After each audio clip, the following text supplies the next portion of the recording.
বগুড়াতেও রাত থেকে ভারী বৃষ্টির কারণে ভোগান্তিতে নগরবাসী। 24 ঘন্টায় 85 মিলিমিটার বৃষ্টি হয়েছে বলে জানিয়েছে আবহাওয়া অফিস।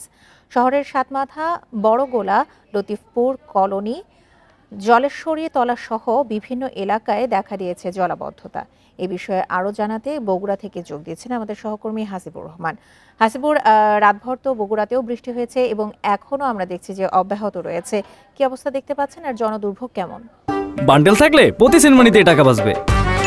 বিকাশ সেনমানি বান্ডেল কিনে জিতুন প্রতি লেনদেনে।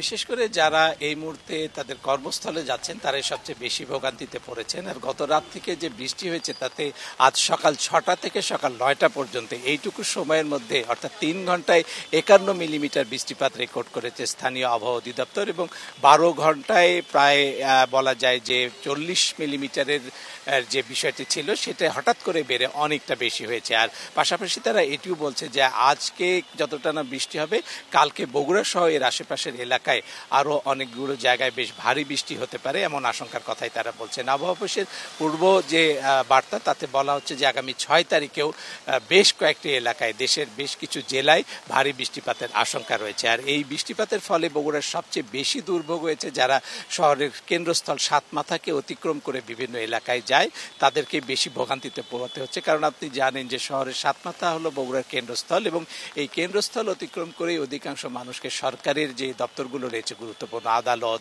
জেলা প্রশাসকের দপ্তর, পুলিশ সুপারের কার্যালয়, এই জায়গাগুলোতে যেতে হয়। ফলে তাদেরকে অনেক স্থানে হাঁটু পানি পার করে যেতে হচ্ছে। আর বগুড়া শহরের প্রায় 900 কিলোমিটার এলাকায় ড্রেন রয়েছে, তার 800-র মতো এখন বলা যায় যে পানির স্বাভাবিক প্রবাহ ধরে রাখতে পারেনি, যে কারণে এই যে জলাবদ্ধতা এটা দীর্ঘস্থায়ী হয়।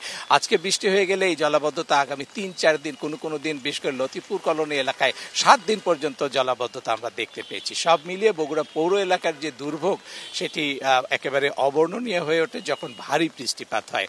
আর এটি এখন প্রস্তাবিত সিটি কর্পোরেশন বলে আমরা জানি, সেখানকার এখনো অবকাঠামো উন্নয়নের কোনো উদ্যোগ নেওয়া হয়নি। পাশাপাশি জনভোগ লাঘবের জন্য যে ফুটপাতকে একটু পরিষ্কার রাখা অন্তত এই বৃষ্টির দিনগুলোতে সেটাও সম্ভব হচ্ছে না, কারণ অধিকাংশ ফুটপাতের উপরেই এখন দোকানপাট বসেছে এবং নানাভাবে যানবাহন রেখে দেওয়া হচ্ছে। সব মিলিয়ে এরকম বৃষ্টিপাতে বগুড়ার মানুষের চরম দুর্ভোগ পোহাতে হয়, এবং এটি নিরসনের কোনো উদ্যোগ আমরা এখন পর্যন্ত কোথাও দেখতে পাইনি।